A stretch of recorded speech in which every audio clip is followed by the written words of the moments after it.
नमस्कार मैत्रिणींनो, यम ह्या रेसिपीमध्ये सर्वांचं मनपूर्वक स्वागत. तर आज आपण पाहणार आहोत जवसाची चटणी. तर जवसाची चटणी कशी बनवायची हे मी तुम्हाला सांगते.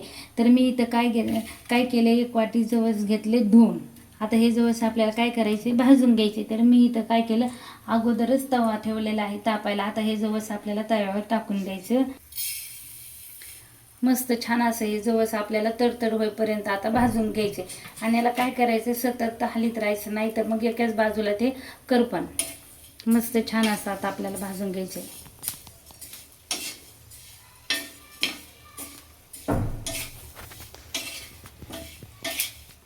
हे बघा, मस्त असं तडतड वाजायला लागले. आणि आपल्याला काय करायचं, जास्त भाजून नाही द्यायचं. मग त्याच्यामध्येच आपल्याला काय करायचं, लसण टाकून घ्यायचं. तर मी इथं 1 कुडी लसणाची घेतली, ते सुद्धा याच्यातच टाकून द्यावं. आणि हे 2 मिनिट परत आपल्याला असंच हलवून घ्यायचं. आणि जास्त सुद्धा जवस आपल्याला भाजून घ्यायचं नाही, तर आपली चटणी अशी फुलट लागल्यासारखी लागते. तर करपट लागल्यासारखी लागते. त्याच्यामुळे आपल्याला काय करायचे, जास्त भाजून घ्यायचे नाही. आता इथं आपलं छान असं मस्त जवस भाजून झालेले. आणि बघा, हे जवस भाजताना कसं उडायला लागले, याच्यावरून आपण समजून घ्यायचं की छान असं आपलं जवस भाजून झालेलं आहे. आता आपण हे जवस एका परातीमध्ये काढून घेऊ. आता आपल्याला हे लगेच काढायचे नाही मिक्सरमधून. याला 2 मिनिट थंड होईपर्यंत असंच आपल्याला हे पांगवून घ्यायचे. म्हणजे लगेच काढले ना की लगेच असे चिकचिक झाल्यासारखी चटणी होती. आपल्याला ही सुकी चटणी बनवायची. आणि ही चटणी बनवली ना की मस्त अशी छान खायला सुद्धा लागती.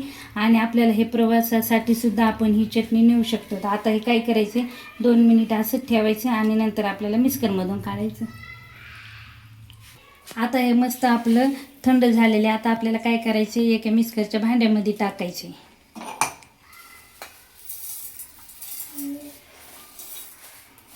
आणि आपल्याला याच्यामध्येच लाल मिरची पावडर टाकून घ्यायची, म्हणजे हे दोन्ही मिळून चांगलं मिक्स होत आहे.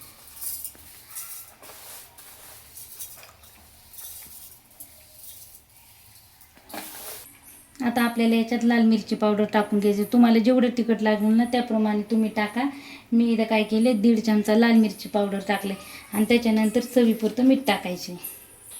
आणि आता आपल्याला हे मस्त असं मिक्सरमधून बारीक करून घ्यायचे.